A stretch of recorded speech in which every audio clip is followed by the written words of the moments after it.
Everyone, and thank you for attending today's webinar, 5G Video, Designing the Future of Boundless Experiences, sponsored by Novelsat. Before we begin, I wanted to cover a few housekeeping items. On the left-hand side of your screen is a Q&A. If you have any questions during the webcast, you can type your question into the Q&A box and submit your questions to our speakers. Questions will be saved, so if we don't get to answer you, we may follow up via email. At the bottom of your audience console are multiple application widgets you can use. If you have any technical difficulties, please click on the yellow Help widget.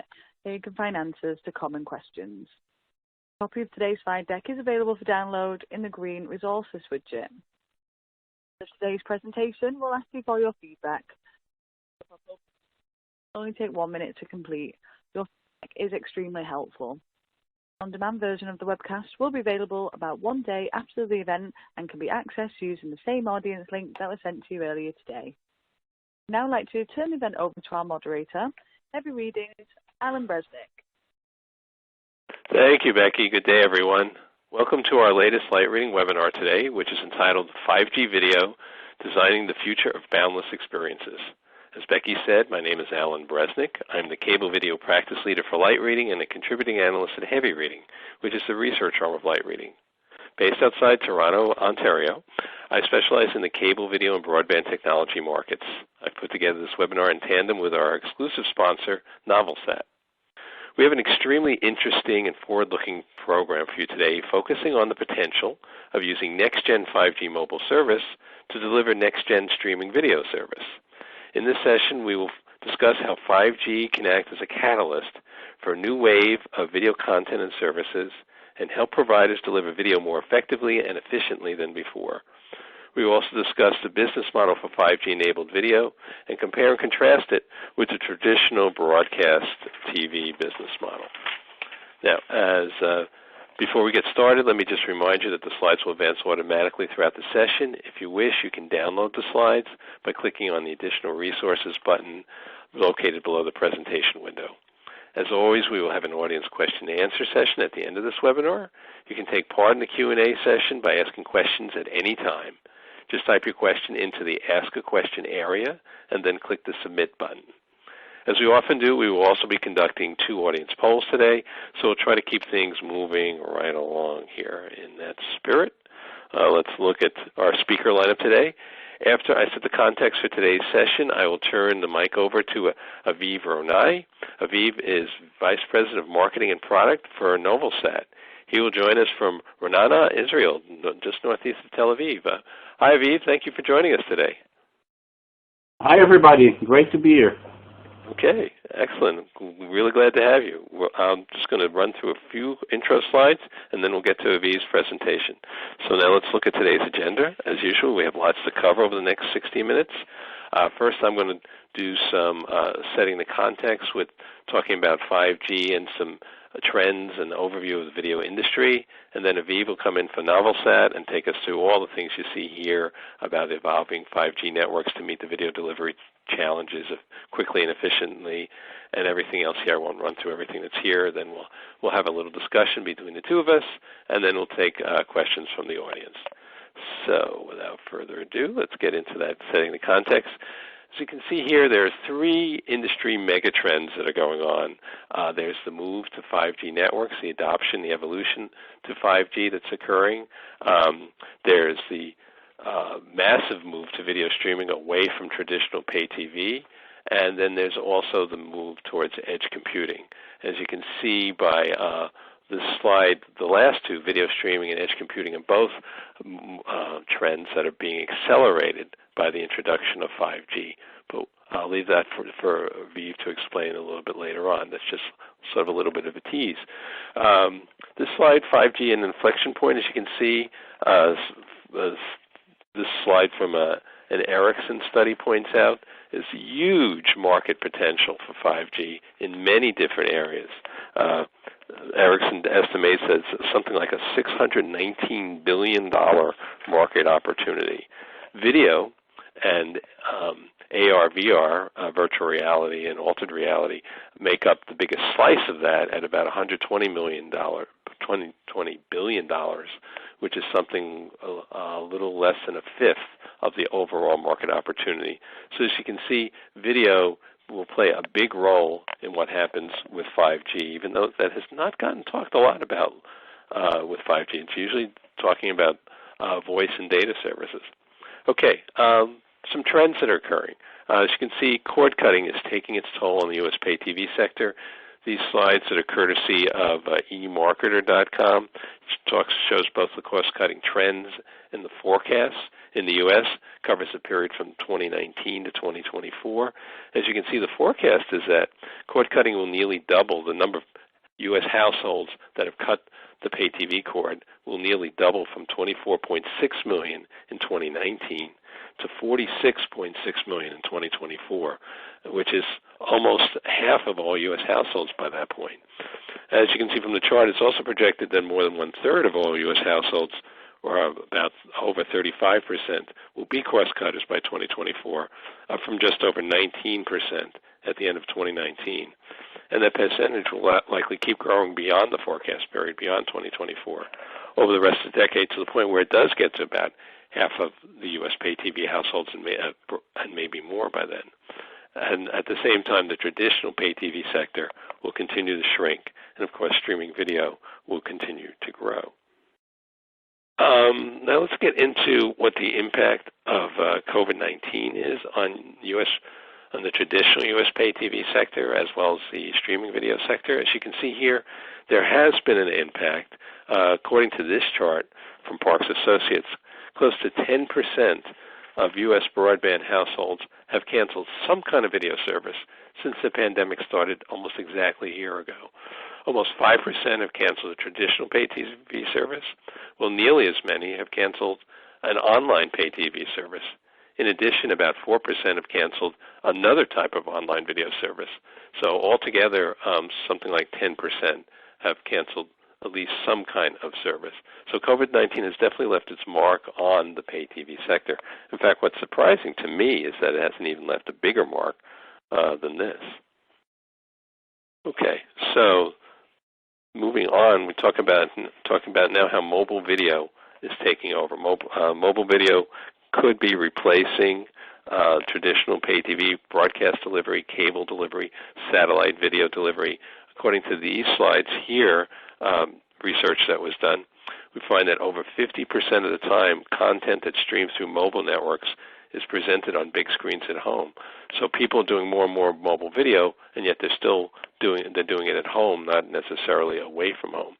Also, the mobile network users never get HD streams, and fixed network users only do so about 35% of the time. So even though HD is fairly common, it's not often seen by mobile users and even fixed users because of bandwidth or other issues. Okay. More to say here, but I'm going to leave that for Aviv because he's our star performer today, our star speaker. So that wraps up my intro. Now let's bring back our main speaker, Aviv Ronai from Novelsat. Good afternoon again, Aviv. Thanks for joining us today, and I will turn the mic and the slides over to you. Thank you very much, Alan. Thank you very much for the introduction and the interesting information you presented. And I will follow on that, and I will expand on those trends and the solution in order to enable 5G video. First, let me briefly introduce Novelsat. Novelsat is a leading content connectivity provider of solutions for both the broadcast area as well as the broadband connectivity area.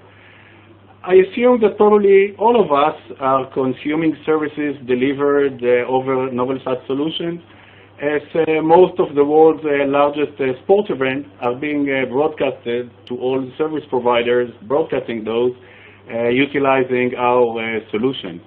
So we probably don't know, but somewhere within the chain of content connectivity, we are there.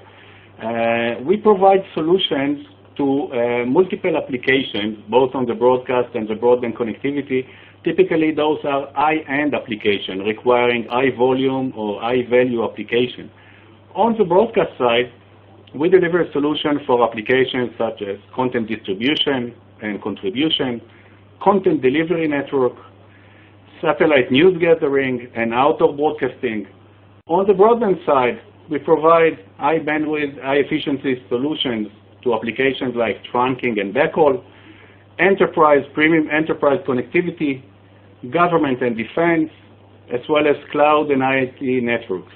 We also provide solutions for Earth observation, satellite constellation, and the star and the reason for this webinar, our solution for the 5G video. Actually, for 5G video, we are taking our expertise both on the broadcast side as well as on the broadband side to bring in an innovative solution for 5G video delivery. First, let's understand the networks and the users. User requirements are quite basic, I would say, or very well understood. We want the home video experience wherever we are. We want the same selection of content. We want the same experience. We want to have the same options as we do with our at home. We want to have it with us at all times. And when we break it out, we can break it out into several main attributes. One would be the content. We want to be able to access all video content. Just like at home, we want to access the live content as well as the on-demand content. We obviously want to have the best quality. We want to have the greatest experience. We want to be able to view content in HD and at 4K and in the future at 8K, depending on our streaming and our devices, and not be limited by the networks to settle for less. We also want this content to be delivered to us without any added latency. We are, I think, all familiar with the latency rage phenomena when sometimes you see on your cable or satellite television a sport event and you see something happening and only a minute or two later you can see it on your mobile device or on your IP network. So we want to avoid these kind of latency issues.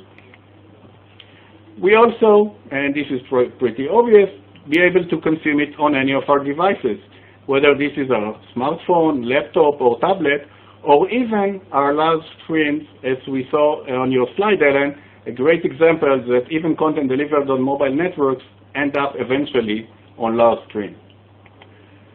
And of course, we want this connectivity to be with us at all times, wherever we are, whether we are at home, but also whether we are outside or in our car, in the train. And one day when our car is going to drive themselves, we'll have plenty of time to view more and more video content.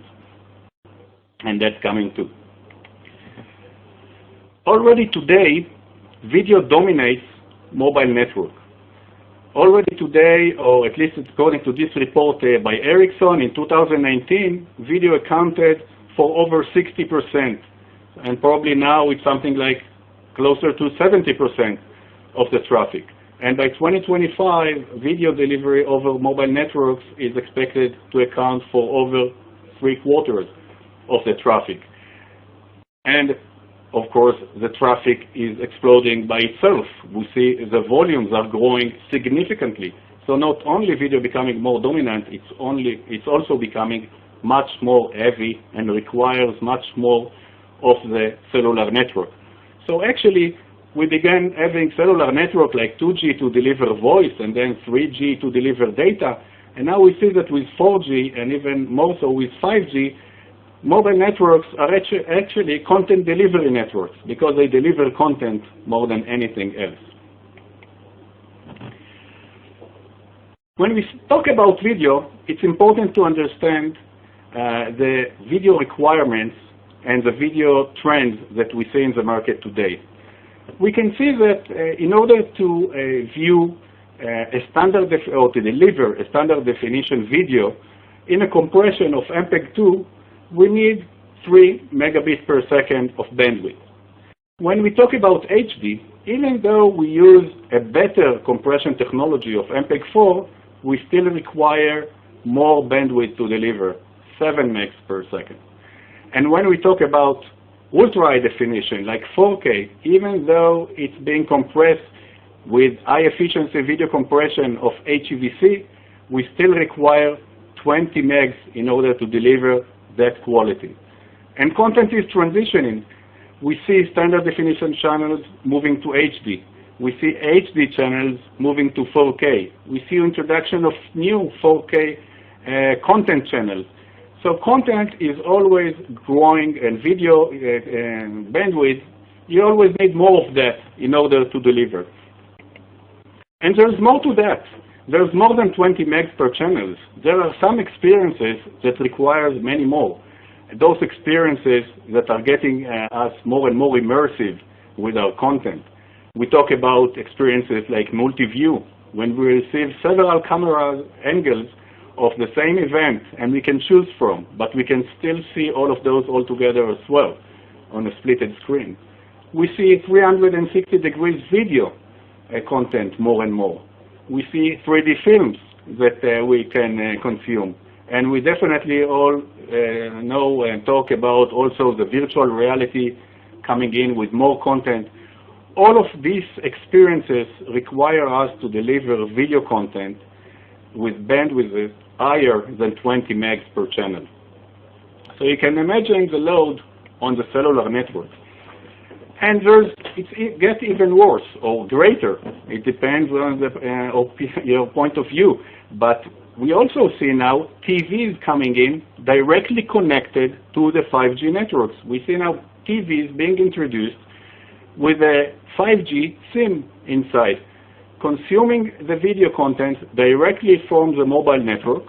And you can see here in this example such a TV that was introduced and displayed by Huawei, which delivered an 8K video, and you can see how much bandwidth this single channel or single video stream was consuming out of the mobile network, over 160 meg.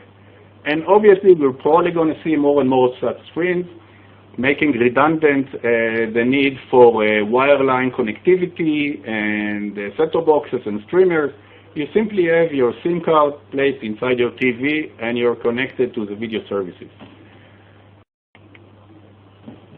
And we're also seeing mobile network operators understanding the value of delivering content like cables and satellite broadcasters.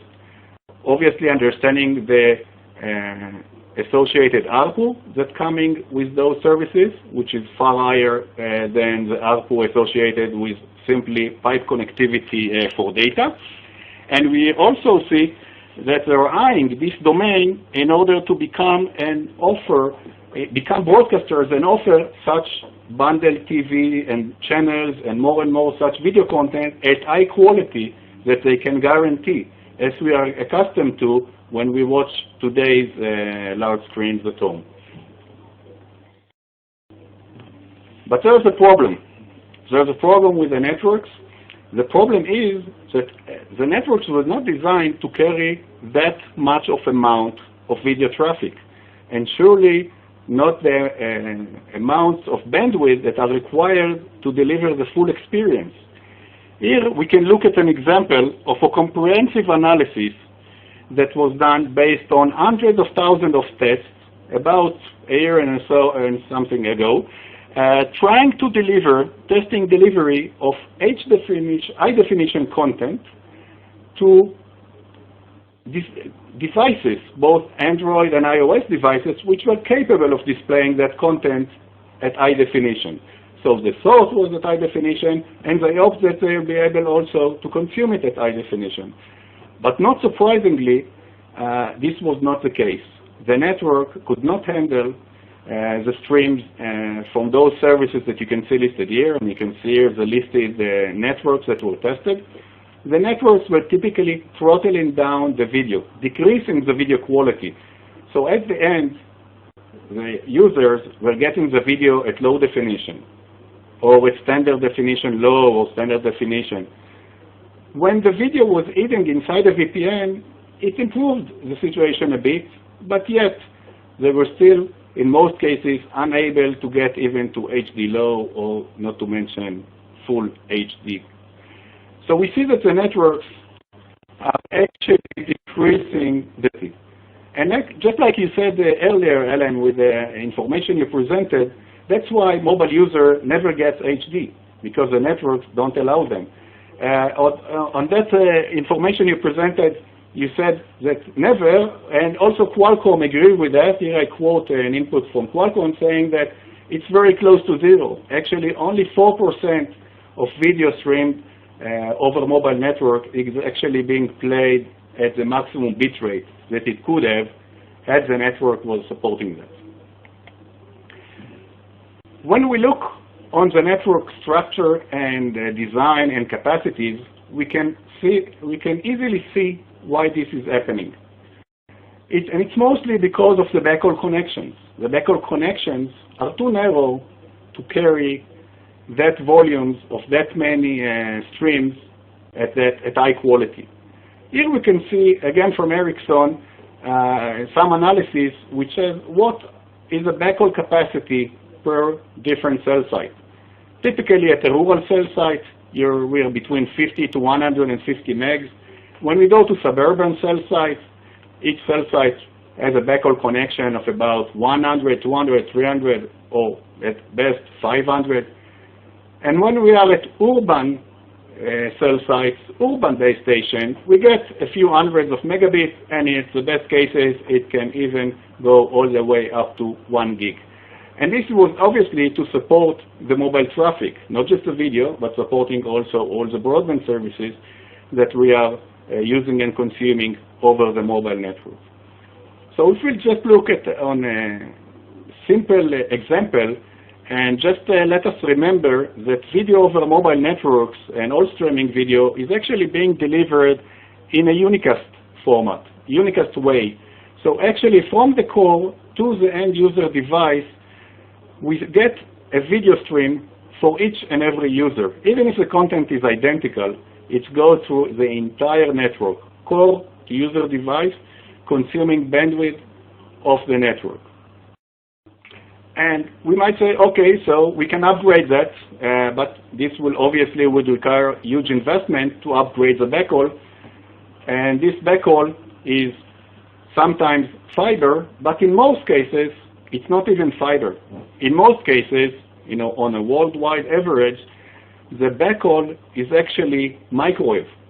There are microwave connections accounting today for about 70% of backhaul connections worldwide, if we exclude Northeast Asia, fiber-rich countries like Japan, South Korea, and China. So outside of those countries, the global average is about 70% today of backhaul connections are based on microwave. Even moving forward to 2025, this will decrease as fiber coming in stronger, will decrease to 62%.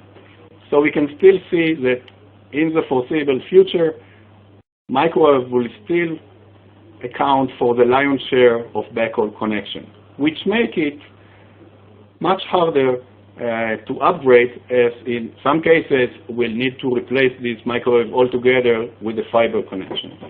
And this is, again, expensive and typically also slow.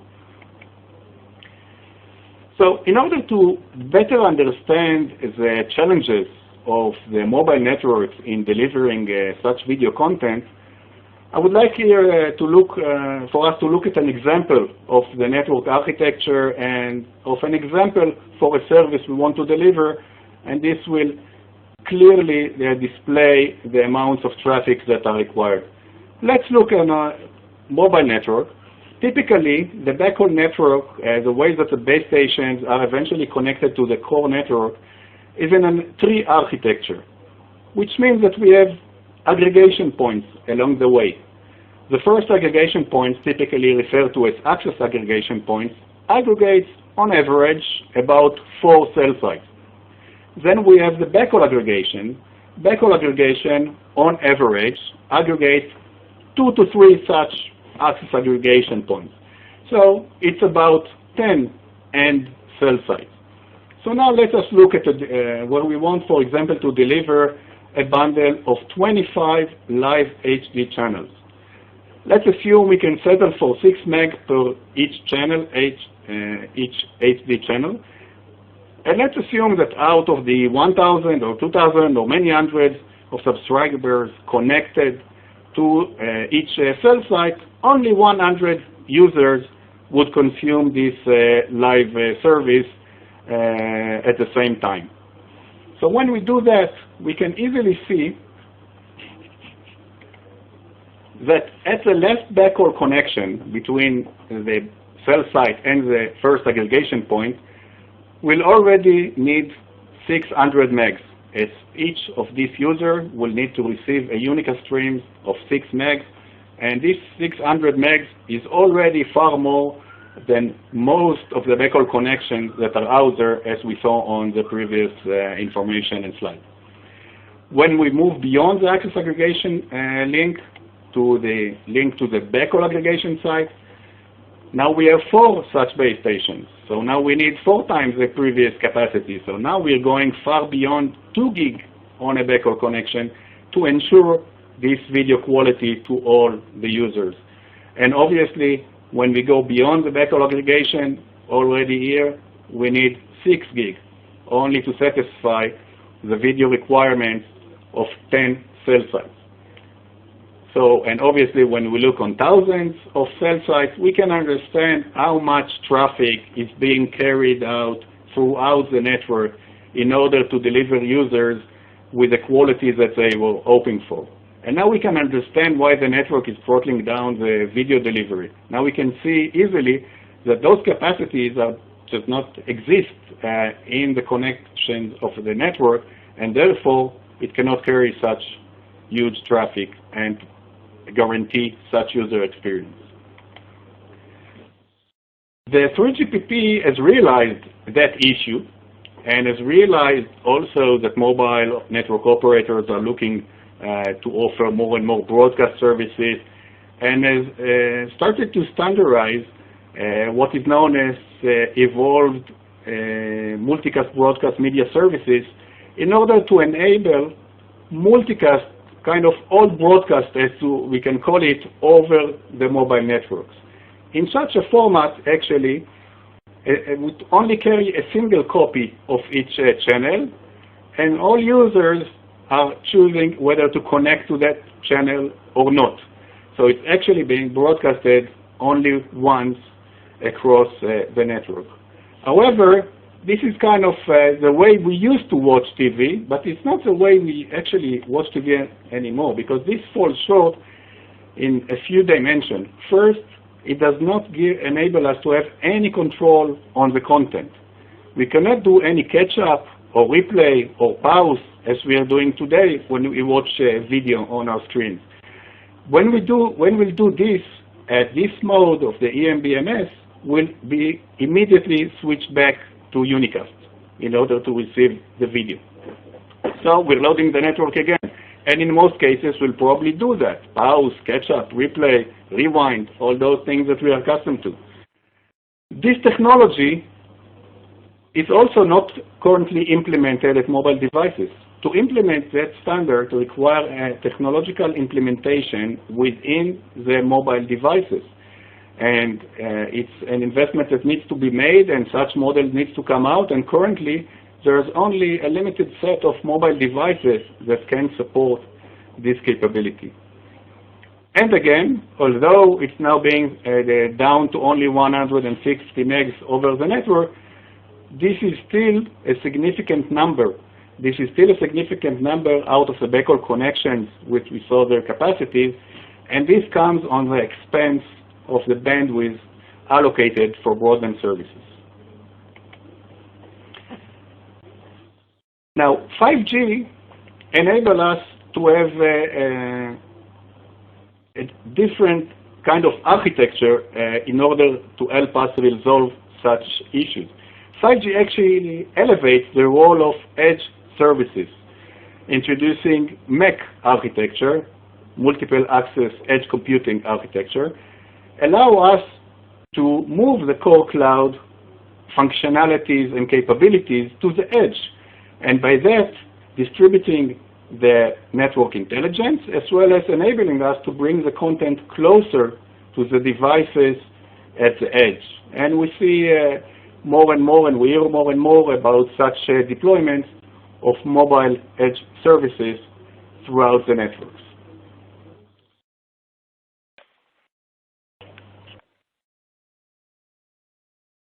Excellent, Aviv. Thanks for taking us through all that material. Appreciate that. Now that brings us to our first audience poll question of the day. Here's the question on your screens. The question is, when do you plan to introduce MEC or multi-access edge computing in your mobile network? We give you 4 choices. Please select one. The first choice is now. The second choice is in 6 months to a year. Third choice is in 1 to 2 years. And the fourth choice is we're not looking at it at all. Now, it will take the On24 system a minute or so to compile all the results. So while we're waiting for them, let's bring back Aviv for a quick question here. So Aviv, what are you seeing in the field here from your customers in terms of when they plan to introduce MEC in their mobile networks? What are you So actually we see... yeah, go ahead. I'm sorry. Yes. Yes. Actually, I would expect this, not looking at that would strike me as, I don't know, I don't expect too many answers at that domain. I believe this MEC architecture is of interest to everybody who's going to deploy 5G in order to enable more interesting services to the users. And we currently, I think, hearing more and more mobile network operator introducing MEC architecture. Some of them are introducing the edge as, let's say, as a far edge, maybe next to the core or beyond the core, and some are getting closer and closer to the cell site. And I believe that moving forward, we'll probably see mobile network operators going deeper and deeper into the edge domain. Okay, thanks, Aviv. Let's see how our people responded to the survey. Sorry, I keep messing that one up. Let's see. It looks like the biggest said there that they are not looking at it yet. Almost 40% said that. The same amount, about 40%, said in 1 to 2 years, and another 12.5% said 6 months to a year, and 8% said now. So about 21% are either doing it now or looking to do it in the next year, and the rest are looking further out and not looking at it at all. That's about what I would have expected. Are you surprised? Is this what you would have expected, Aviv, or any surprises here for you? No, I think this is more or less aligned. As you can see, 60% are considering in doing that up to 2 years from now. So the majority are definitely looking to do that, either now or a bit later. And I believe that further on we'll see more and more of that. It probably also has to do with what your timeline for 5G, if you're already in that process or you're still holding back on that. So it depends. Yeah, it'll be interesting to look at this in another year when we do the webinar again. Okay, well, thanks again, Aviv, and thanks. That's right. And thanks to all of you who participated in the poll. Now I'm going to turn the mic back to Aviv for the second part of his presentation. So, Aviv, take it away.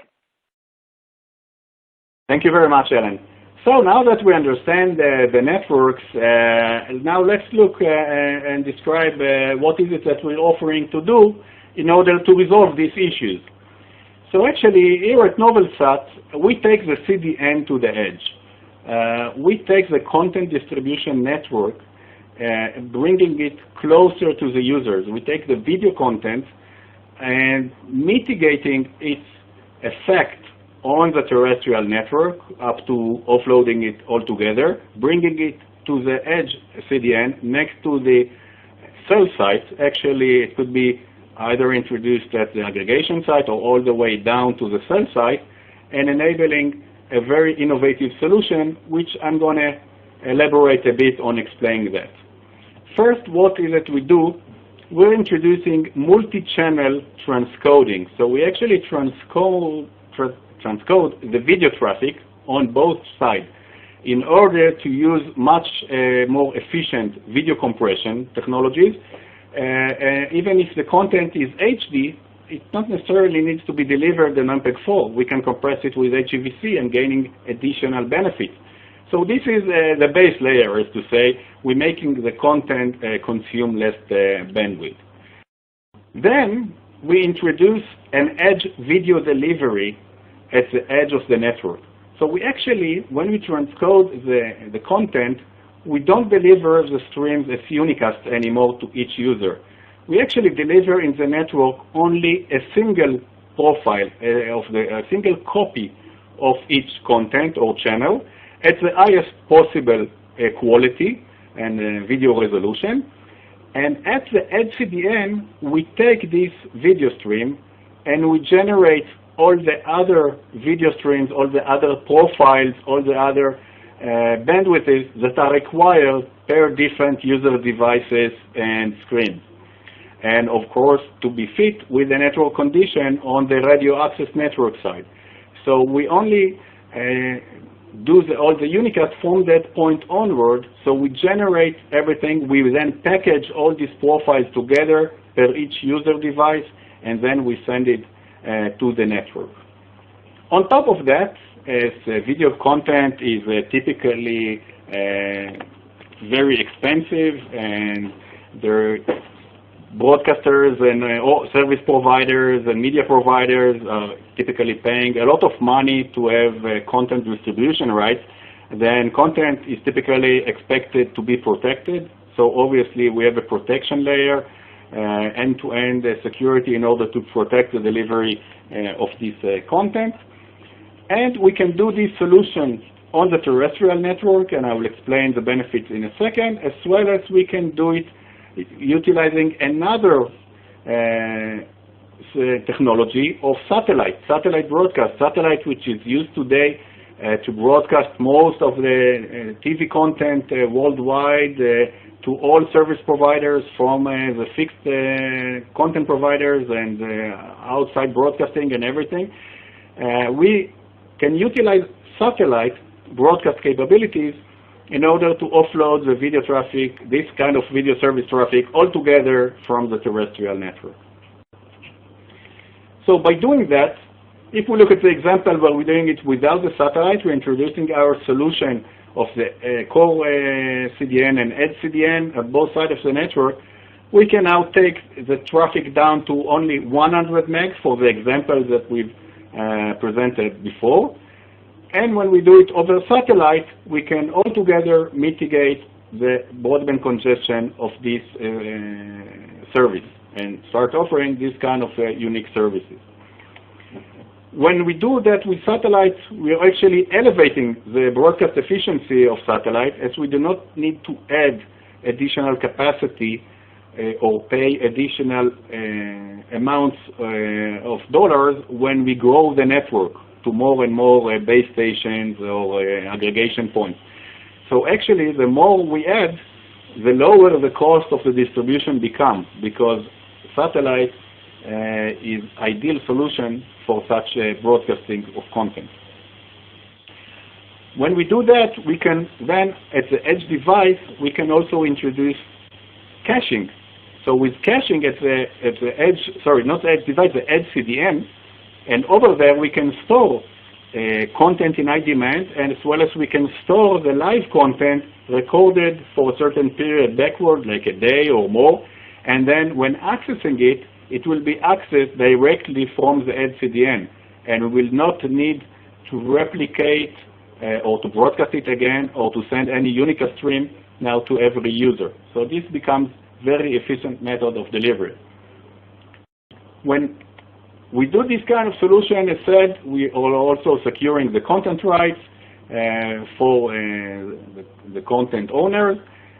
And this solution altogether eventually enable us to redefine the mobile video experiences. Now we can really access a wide selection, very high volumes of content, whether it's live content or on-demand content, and we can guarantee to deliver the highest quality of experience. We are bypassing the problem of the network now throttling down that video.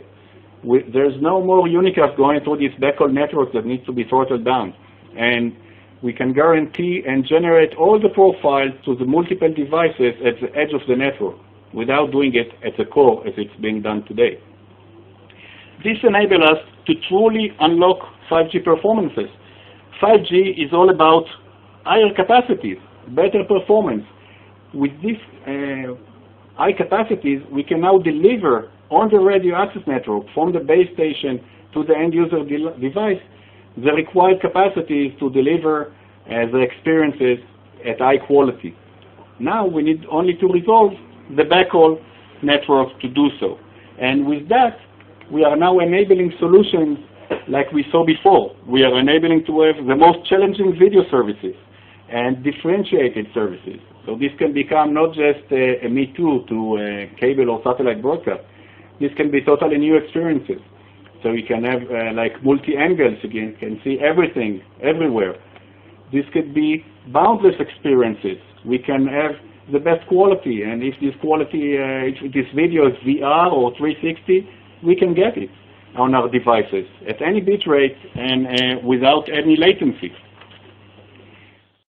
More than that, we're also familiar with fixed wireless access connectivity. Fixed wireless access actually enable us to deliver high bandwidth to homes as well through the 5G networks. And it's becoming a viable alternative to fixed line connectivity. And it's actually forecasted to accelerate in deployment. And we see more and more fixed wireless access being introduced by mobile network operators in order to enable more and more broadband services, as well as we're now starting to see also video services being offered to households with this kind of architecture.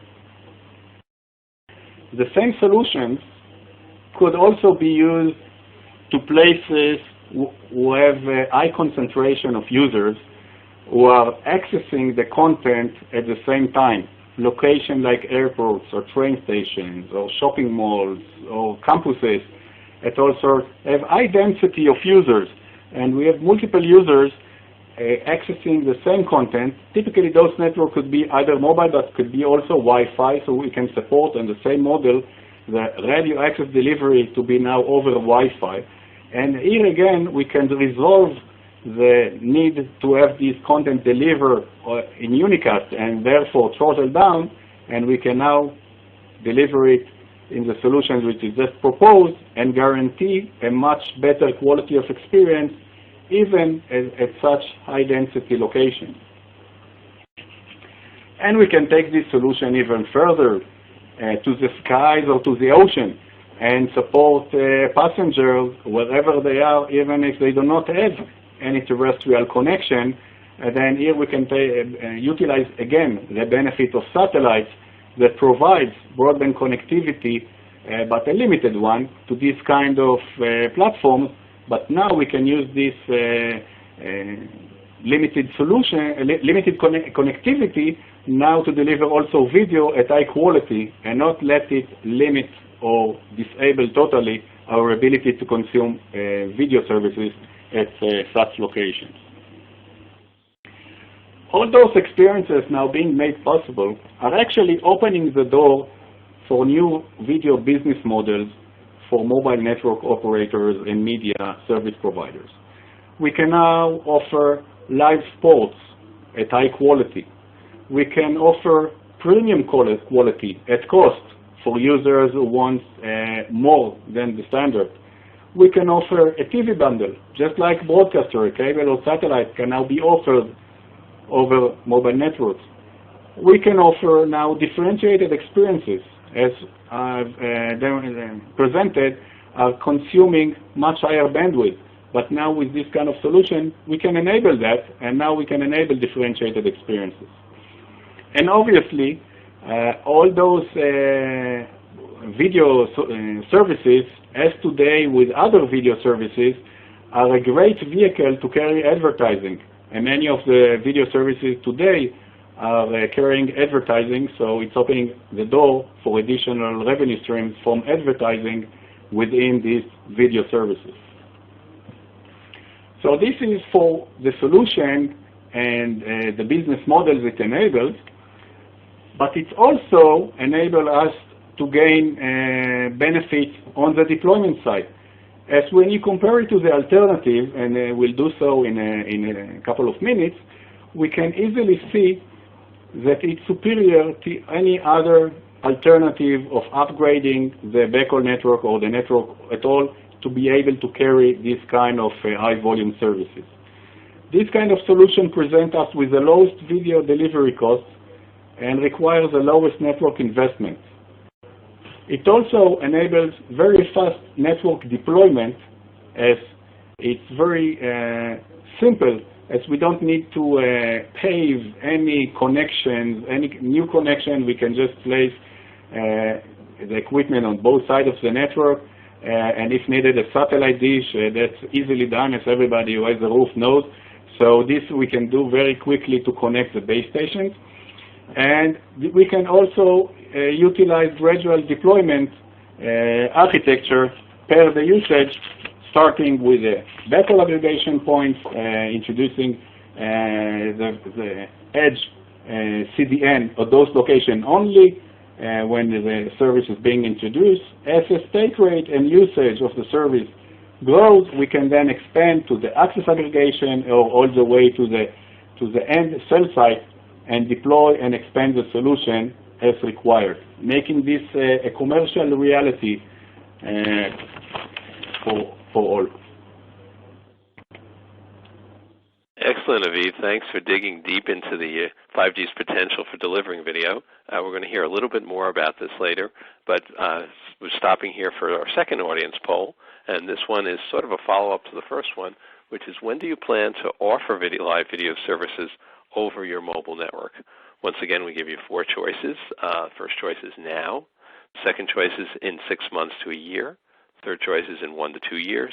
And fourth, we're not looking at it. Now, once again, it'll take the On24 system a minute or two to compile all the results. So while we're waiting for that, I'll ask Aviv another quick question. So Aviv, what do you expect to hear from your audience here? What are you thinking about what they're going to say about planning to offer live video over 5G? I think here we're probably going to see the longer term. Maybe many are not currently looking at it. Although we see first examples being offered, I know of several operators.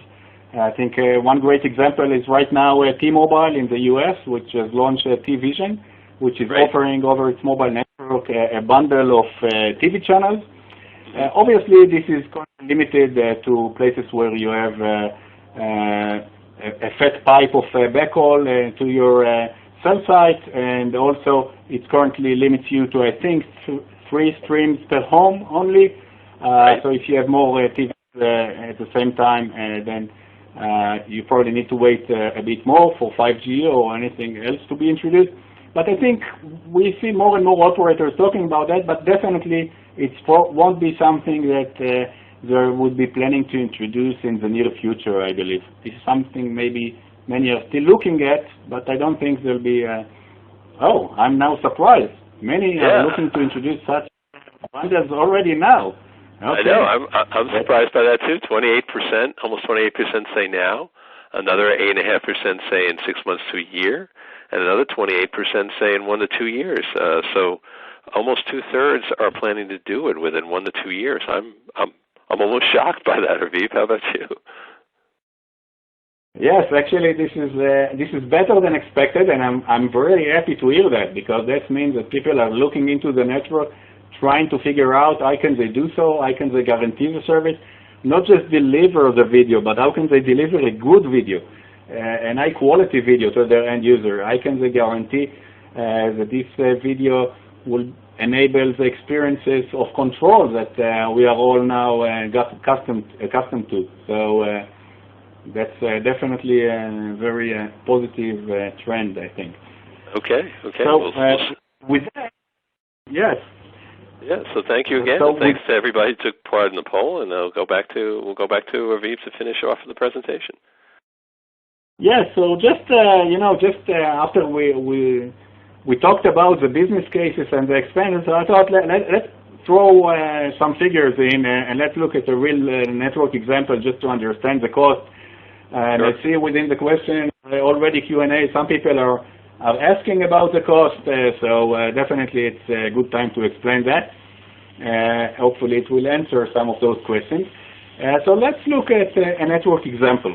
Let's look at a network where we want to now to offer this kind of video service. Let's say we're looking to offer now a bundle of 25 channels, 23 of them in high definition and 2 in ultra high definition, 4K.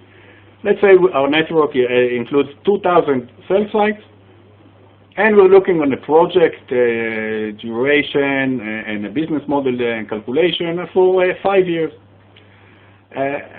On the network side, we also assume that for each cell site, we have 1,000 mobile users and about 25 fixed wireless access homes connected to each such cell site. We assumed here modest penetration. Only 5% of mobile users will use it concurrently, so only 50 video subs concurrently, which means 50 video streams, 1 HD for each. And on the fixed wireless access, 25% video penetration assumed, translating into 7 such households.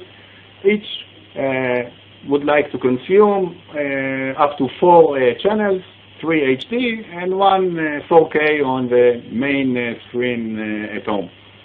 So with this, we ran the traffic calculation, and then we ran the calculation for upgrading the current network that we have, whether it is that we need to upgrade the fiber to higher capacities. In many cases, this is leased fiber, so we now need to lease more capacities on that fiber.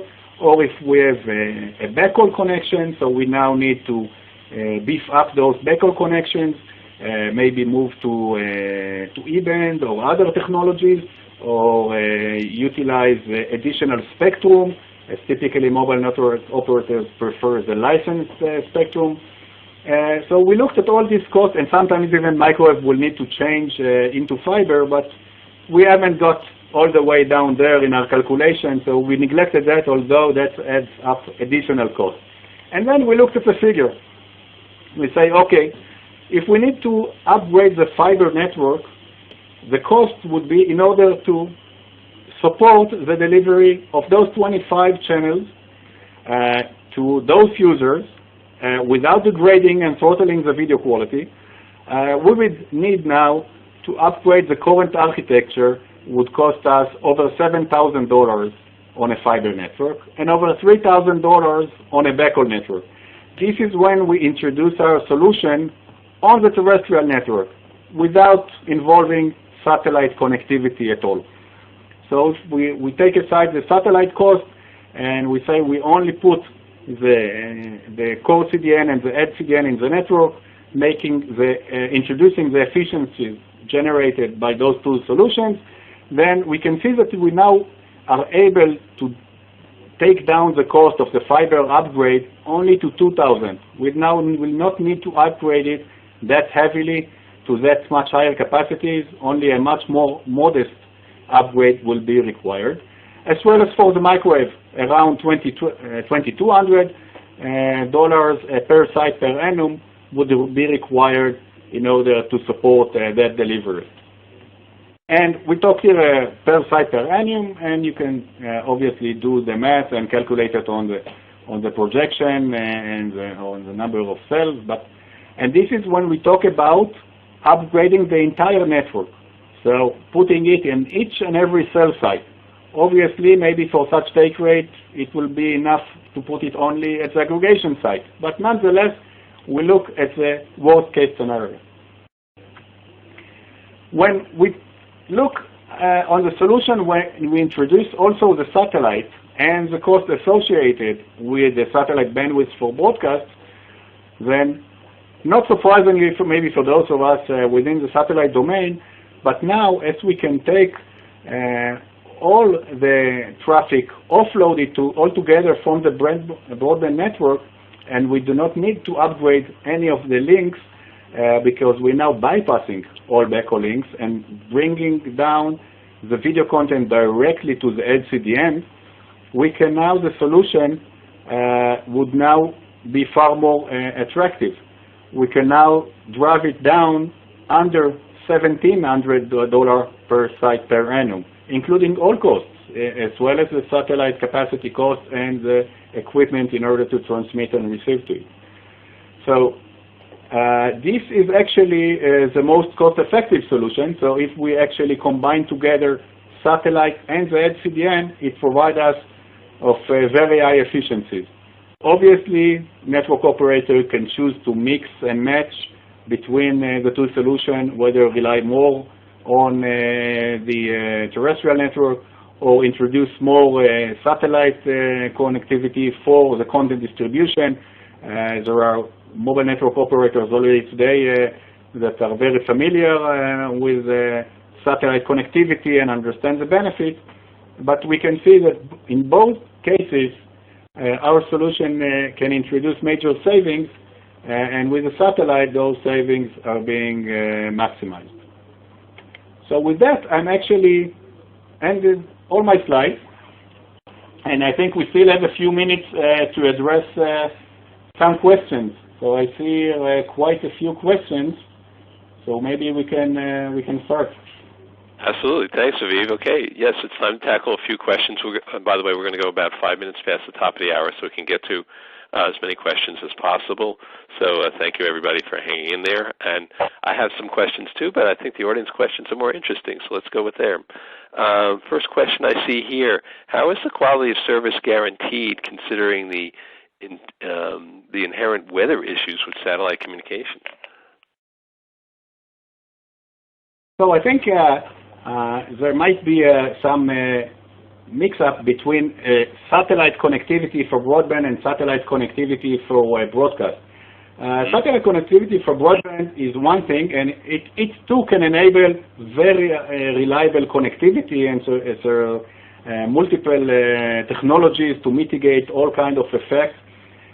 But for the broadcast, satellite is the de facto solution for distributing broadcast as it is. Each and every channel that we watch today go to a service provider, probably by satellite, and not by a terrestrial IP network, because actually the terrestrial IP network introduces higher latency and decreases the quality, while satellite distribution is not. So actually, also the cost which is associated with satellite for broadcast is very different from satellite associated for broadband. This year, the more base station that you have does not increase the traffic because it's not a unicast anymore. It's a broadcast, so it actually is decreasing the cost. The cost is being shared on a larger and larger network the more you introduce this edge CDN. So it's actually gaining you more and more benefits instead of investing in an ongoing race of upgrading your backhaul connections. So this could be actually very economical. And we are familiar with that because it's something that we do said for many broadcasters and media providers. Okay, I thanks, see another question. Yeah, I see another question here. Yes, sorry. Let me just tell everybody that before we get to any other questions, there's an evaluation form on your screens. Please complete this form to give us some feedback about the session, and to complete the form, please press the Submit Answer button at the bottom of the page. Thanks. Okay, we'll go back to questions. Aviv, it looks like you wanted to tackle one. Go ahead. I see one here that I like about the MEC architecture. So right. yes, the MEC. Yes, so some mobile network operators are deploying MEC architecture. So can Novelsat solutions be deployed over existing MEC architecture? Mm-hmm. So definitely, Novelsat solution can be deployed over existing MEC architecture, and it's pretty much depends how deep within the edge this architecture goes. Obviously, the deeper it goes to the edge, the better it is, and we know of several operators going this way. If not, if this MEC architecture is not yet planned or not yet deployed or is not planned to go that deep, then our solution kind of generates this kind of MEC location, MEC point for the video services. So if we take then the solution and place it right at the cell site or the aggregation site, it's actually acting as a MEC node at that location for that video services, and actually then this platform can be used for maybe other solutions as well. So it's a per network discussion that needs to be held and then figure out which is the best solution to go for. Okay, thanks, Aviv. Another question for you: does Novelsat own and operate its own satellites to deliver these services? No, Novelsat is not a satellite company. It's not a satellite service provider. And it's not dealing only with satellites. When we were incorporated, and also today, most of our business relates to connectivity over satellite. But we see more and more networks, especially for video delivery and content delivery network, when our video equipment is being used also over a terrestrial network. And we provide the equipment. We provide the technological solution in order to create and deliver content connectivity. But we are not a satellite service provider. Okay. Sort of related question. How is the latency-free implemented when the satellite is used in the delivery path? Okay, again, here it's a distinction between satellite for broadcast and satellite for broadband. For broadcast, the latency of satellite is lower than the latency of sending out video files over an IP network. As much as it sounds surprising, true, and actually anyone who is consuming video over a terrestrial network, and let's say we're watching the Super Bowl, and we watch it on our cable TV, and then we try to watch it on our mobile devices connected to the mobile network or the terrestrial network or our home broadband, it doesn't matter. You'll typically see many seconds gap, could be also a few minutes gap, between when you get the feed and you get the video on your screen from the cable or satellite provider versus the IP network. So actually, satellite, by doing this and bypassing the backhaul, we are actually shortening the latency as we bring the content directly to the edge, directly to the cell site, bypassing all the IP network from the core to the base station. Very good. Okay, next question, Aviv. Given the reach of 5G frequencies, is it realistic to reach 1,000 subs? What density of users per square kilometer do you see as a realistic target market? So when you talk about 5G networks, we typically see, and this is, I'm stepping outside of my domain a bit into the mobile network, and I'm sure there are much better experts than myself, but for my own knowledge, we typically see 5G being introduced into existing cell site location, and then those locations are being actually upgraded to carry 5G traffic, supporting all the subscribers that used to get it as 4G. And obviously, not all are consuming the same amount of bandwidth, but 5G promises to have over a gig, and sometimes even I'm hearing multiple gig to each and every user, as it's doing a very different architecture and utilizing different waveform, and in some cases utilizing also different frequency spectrum, which enable those higher capacities. So there are many layers to why 5G is better, and it's a very interesting discussion, but I'm not sure that the time allows us to go into that as well. Okay, we'll have to do another webinar just to get into that. Next question, Aviv. You mentioned that 5G video will enable new business models, including advertising. What does 5G video enable from an advertising perspective that is not currently available? Okay, Alan. Do you have a bundle of TV channels on your mobile device right now? I do. You do have a service provider providing you all that? Yes. On your mobile devices. Okay. Perfect. Do you have advertising within these channels? Yes, I do. Okay. So you are now, somebody is riding the vehicle of this video content in order to get advertisement to you. So anyone who is providing channels, everyone who is a service provider of this service that you are now consuming, is introducing someone else's advertising or its own advertising in order to reach the audiences consuming that. Now, obviously, your service is, as I presented earlier, is most likely throttled down, and with the test results that we saw that were carried out, then probably even if the content is at HD at the source, you're not viewing it at HD, you're probably getting it at a much lower quality.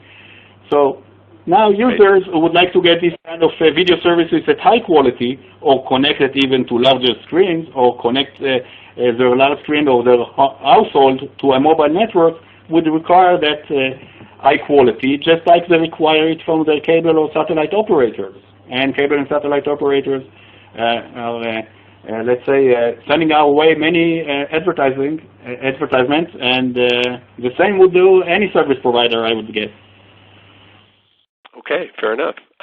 We have time, I think, for one last question, so I'll pull out one more question. It's, do the Novelsat solutions work only with 5G networks, or can they work with 4G networks too? Okay, the solution can work the same with 4G networks as well. It provides the same benefit for a 4G network. The difference is that 4G radio access networks from the base station to the end user is more limited in capacity than the 5G network. So obviously over there we might enjoy less scale of users or of screens. For example, if we connect for a 4G fixed wireless access, we'll probably run into a limitation on the number of screens we can support for these households. But again, it can be deployed and offer similar benefits of saving on bandwidth and capacity and saving on network upgrades for 4G networks as well. Okay. All right. Aviv, thank you, and thanks for all the questions. We had a lot more questions. Unfortunately, we couldn't get to them all, but we've run out of time. In fact, we ran into overtime here. So thank you all out there for attending, and special thanks to our main speaker, Aviv Ronai of Novelsat, doing nearly all the heavy lifting today. Let's give him a big hand out there. This webinar will be archived on the Light Reading website for the next year, starting later this week. Within the next 24 to 48 hours, you should receive a personalized follow-up email with details and a link to today's presentation on demand. So feel free to review the webinar whenever you'd like over the next 12 months. This webinar is copyright 2021 by Light Reading. The presentation materials are owned or copyrighted by Light Reading and Novelsat. These two companies and their speakers are solely responsible for their content and their opinions. On behalf of all of us here, thanks for joining us and tuning in today. Be well, stay safe, and take care, everybody. We'll be at you soon again.